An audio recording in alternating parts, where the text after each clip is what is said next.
दिया, उसी को लेकर बातचीत करेंगे हम प्रेम कुमार जी से। प्रेम कुमार जी, जिस तरह से महागठबंधन का ये कहना है कि वो 10 लाख नौकरियां देंगे और आपका ये कहना है कि 19 लाख नौकरियां देंगे, दोनों में फर्क कैसे समझा जाए? हम नौकरी के साथ रोजगार की बात कर रहे हैं। जो बिहार सरकार के विभिन्न विभागों में स्वास्थ्य हो, शिक्षा हो, अन्य विभागों में रिक्त पद पड़े हुए हैं, उसको भरेंगे, प्राथमिकता हमारी होगी और साथ साथ रोजगार का अवसर देंगे। बिहार कृषि प्रधान राज्य है, कृषि के क्षेत्र में असीम संभावनाएं जाकर के और कृषि आधारित उद्योगों को हम बढ़ावा देने का काम करेंगे। बिहार को प्रकृति ने वरदान दिया है। देखिए, उत्तर बिहार में एक मखाना की खेती हो रही है, केला है, शाही लीची है, जर्दालू आम है, कतरनी चावल है, अनानास की खेती है। दक्षिण बिहार में स्ट्रॉबेरी की खेती होती है, सहजन है, पपीता है, मघी पान है। उसको ब्रांडिंग करके उससे आधारित उद्योग को खड़ा करेंगे तो निश्चित तौर पर बिहार में बड़े पैमाने पर रोजगार की संभावनाएं बनेगी। उसी आधार पर हमने ऐलान किया जाकर के है।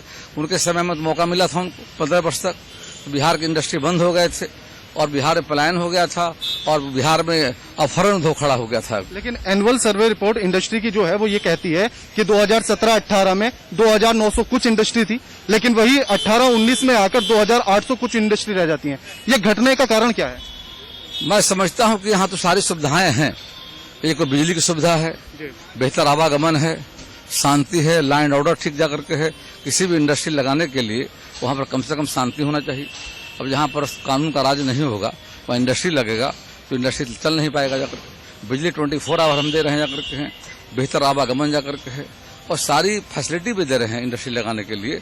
अनुदान हम दे रहे हैं जाकर के हैं और कैपिटल सब्सिडी भी दिया जा रहा है। तो कुल मिलाकर बिहार में आने वाले समय में मुझे पूरा विश्वास है कि कृषि आधारित उद्योग यहाँ लगेगा जाकर के और उससे लोग रोजगार का अवसर पैदा होंगे, उससे बेरोजगारी और गरीबी दूर होगी। शिक्षा को लेकर जिस तरह से बात की जाती है और कहा जाता है कि शिक्षा की जो स्तर है वो बेहतर कर दिया गया है, लेकिन अगर देखा जाए एक जो रिपोर्ट निकलकर सामने आई है, रिपोर्ट ये कहती है कि छात्र और क्लासरूम, छात्र और टीचर्स, इन दोनों के अनुपात में एक बड़ा गैप देखने के लिए मिलता है। 50%, कहीं पर 37%। उस गैप को कैसे भरा जाएगा? ऐसे बिहार में शिक्षा का बजट सबसे बड़ा बजट हमारा यहाँ पे 32,000 करोड़ का बजट है। सबसे बड़ी राशि शिक्षा पर खर्च कर रहे हैं। बड़ी संख्या में जो बच्चे बाहर से विद्यालय में नहीं जा रहे थे, उन बच्चों को विद्यालय में माध्यमिक शिक्षा की बात कर रहा था और असल रिपोर्ट के द्वारा जो अभी हाल ही में असल रिपोर्ट आई है उसके ये पूरे नतीजे हैं। मैं तो मानता हूं कि काफी बदलाव आया है जाकर के और काफी मतलब शिक्षा के क्षेत्र में मतलब सरकार के द्वारा बेहतर प्रयास किए गए हैं और सभी प्रखंड लेवल पर, अनुमंडल लेवल पर, जिला लेवल पर शिक्षा के क्षेत्र में जो स्कूल नहीं थे, जहां पर बच्चों को बैठने का प्रबंध नहीं था, भवन नहीं थे, शिक्षक नहीं थे, वो सारा हमने प्रबंध किया है। तुलनात्मक अध्ययन कर लीजिए, उनका 15 वर्षों का आरजेडी का शासन में शिक्षा व्यवस्था क्या थी और हमारे समय में आपको अंतर दिखेगा। हमारा बेहतर प्रयास जाकर के आने वाले समय में और जो बचे रिक्तियां भर करके और शिक्षा के क्षेत्र में हम और बेहतर काम करेंगे। प्रेम कुमार जी, ये दोनों तरफ से देखा जाता है। जब उनसे बात करते हैं तो वो कहते हैं कि आप उनके और हमारे कार्यकाल की तुलना कर लीजिए, क्या बेहतर मिलेगा। आप जनता में जाइए जी, जनता बड़ी ताकत है, जनता ही सरकार बनाती है, जनता सही जानकारी आपको देगी। मैं कहूंगा विश्वास नहीं होगा, अब जनता के बीच जाइए, बिजली कितने घंटे मिल रही है। मैं गांव में गया, पूछा गांव बिजली कितना मिल रहा है, बोला 22 घंटा मिल रहा है। तो लालू जी के समय में तो बिजली देखे ही नहीं थी, उसने कहा कि आता था बिजली चला जाता था। तो अंतर है ना। सड़कों की हालत क्या थी, अब देख सकते हैं चल के स्वयं जाकर के। कहने पर मत जाइए, आप स्वयं देखिए सड़कों की स्थिति, कानून व्यवस्था की स्थिति, बिजली की स्थिति, स्वास्थ्य क्षेत्र में कितना काम हुआ है, शिक्षा में काम हुआ है। स्वयं जाकर देखेंगे एकदम फील्ड में ऑन स्पॉट, तो आपको पता लग जाएगा कि सच्चाई क्या है। तमाम गांव मधेपुरा की साइड में हम गए थे, वहां देखे हमने, जहां या तो फिर जिस तरह से चचरी पुल बनाए गए हैं या फिर सड़क नहीं है, स्वास्थ्य सेवाएं बेहतर नहीं है। वैसे पूरे राज्य में बड़े पैमाने पर हजारों पुल का निर्माण हुआ, बड़े बड़े ब्रिज का निर्माण हुआ है और आगे भी निर्माण जारी होगा। कहीं कुछ जगह रह गए होंगे तो निश्चित तौर पर स्वास्थ्य के क्षेत्र में भी अस्पतालों में डॉक्टर हैं। देखिए बाढ़ आ गया था 19 जिले में जाकर के, बाढ़ के क्षेत्र में पूरी व्यवस्था थी।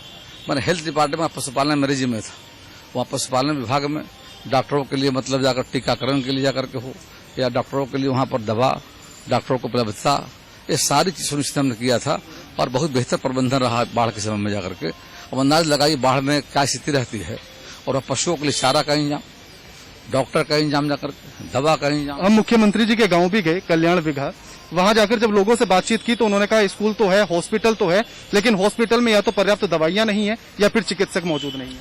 ना, ऐसा तो मैं नहीं समझ रहा हूँ। हमारा मानना है कि राज्य के अस्पतालों में डॉक्टर हैं, दवा भी पर्याप्त मात्रा में जाकर के है और डॉक्टर भेजा करके। इसलिए मैं चाहूंगा कि आप लगभग कम से कुछ नहीं तो और जगह जाकर देखिए, आप 10 जगह और चले जाइए, देख सच्चाई क्या है जाकर। मैं सच्चाई बता रहा हूँ, एक समय उनके समय में था कि डॉक्टर नहीं होते थे और बेड पर कुछ नहीं, ये मुख्यमंत्री जी के गांव में हम हाल ही में गए थे, तब की बात मैं कर रहा हूँ, जो ग्रामीणों ने बताया। बताया कि आपको तो अस्पताल में जाना चाहिए था, जाकर अस्पताल में जाकर देखिए ऑन स्पॉट, अचानक जाइए देखिए डॉक्टर हैं कि नहीं। हम इस बात को दावे के साथ कहना चाहेंगे कि दवा भी है, डॉक्टर भी हैं, अस्पताल भी जाकर बहुत काफी अंतर आया जाकर। धन्यवाद, शुक्रिया। ये तो प्रेम कुमार जी और इनका ये कहना था कि जिस तरह से घोषणा पत्र जारी किया गया है, उन्होंने कहा कि आप जनता के बीच में जाइए और वहां जाकर देखिएगा कि आखिर जनता क्या कहती है। 15 साल लालू वाला ज्यादा अच्छा उनको लगता है या फिर ये एनडीए के साथ वाला या नीतीश कुमार के नेतृत्व में चलने वाली सरकार वाला। 15 साल में फर्क अगर आपको जानना है तो आपको जनता के बीच जाना होगा। साथ ही उन्होंने कहा कि हमने तमाम जगहों पर जिस तरह से बजट को बढ़ाया है, उसी तरह से 9 लाख सिर्फ नौकरियां ही नहीं, रोजगार का जिक्र उन्होंने किया है। उन्होंने कहा कि हम 9 लाख रोजगार देंगे, कृषि के स्तर को बढ़ाएंगे और उसी के तहत हमें बिहार को आत्मनिर्भर बनाना है। कैमरामैन राकेश के साथ के राणा, वीआईपी न्यूज, पटना। इस पूरी खबर पर ज्यादा जानकारी के साथ हमारे सहयोगी के राणा हमारे साथ जुड़ गए हैं। के जिस तरीके से बीजेपी का घोषणा पत्र जारी हुआ है, यहां पर जो एक चीज निकलकर सामने आई है, एक तरफ यहां पर बात करें तो आरजेडी की तरफ से, महागठबंधन की तरफ से ये कहा गया कि भाई हम 10 लाख नौकरी देंगे। वहीं बीजेपी ने अपना संकल्प पत्र जारी किया है जिसमें उन्होंने कहा कि भाई अगर आप 10 दोगे तो हम 12-15 नहीं बल्कि हम 19 लाख नौकरी देंगे। बिल्कुल कंचन, अगर देखा जाए जिस तरह से बीजेपी ने अपने घोषणा पत्र में इस बात को कहा कि 19 लाख नौकरियां देंगे, इस बात पर जब सवाल किया गया तो उन्होंने फिर इसको पलटकर कहा कि हम 19 लाख नौकरियों की बात नहीं कर रहे हैं, हम 19 लाख रोजगार की बात कर रहे हैं कि हम 19 लाख रोजगार देंगे जनता को। चाहे कृषि के क्षेत्र में हो, जिस तरह से कहा गया कि 15 यूनिट डेयरी की नहीं लगाई जाएंगी जिसमें रोजगार पैदा होंगे, जिसमें कहा गया कि फिर से लगभग 3 से 3.5 लाख शिक्षकों की भर्ती की जाएगी, उसका उन्होंने जिक्र उसमें किया। साथ ही जब हमारे प्रेम कुमार जी से बात हुई मंत्री से, तो उन्होंने भी इसी बात को कहा कि हमने रोजगार देने की बात की, हमने नौकरी देने की बात नहीं की।